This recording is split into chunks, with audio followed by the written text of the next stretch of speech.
Снимам. Здравейте, хора! Днеска отваряме на моята приятелка Lucky Block.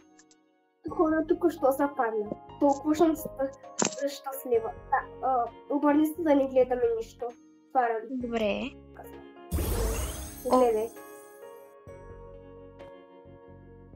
Добре, няма да гледам. Виж коли са падна. О май гад! Добре, сега ме отвори да мога да изляза от базата. Пос, типи, Отвори ли? Добре. Пос, типи такос.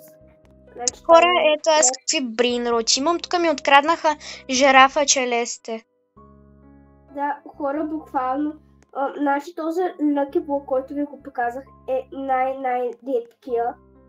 Буквално аз нямах да представя. Аз си мислех, че някакъв е такъв един от най-тъпите, най-тъпия, то с червения. Пък той бил админ Lucky Block.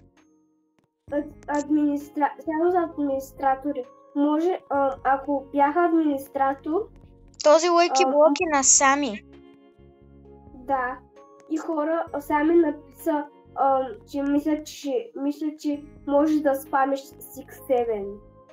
Значи, аз не знам защо този 6-7 горе. Обяснете ми долу в коментарите или под видеото ми обяснете каква е тая мода 6-7, обяснете ми. В нейния клас. 6-7. Да, но и в нашия клас постоянно го повтарят, не спират. Но за какво го повтарят по началото и за какво? И хора, ако ви хареса този брейнрод, който го отворихме от админа Lucky Block, и ако има още един Lucky Block, ще го взема и след това ще го отворя аз с моята приятелка и ще видим какъв брейнрод ще ми се падне. А това беше всичко от нас и чао!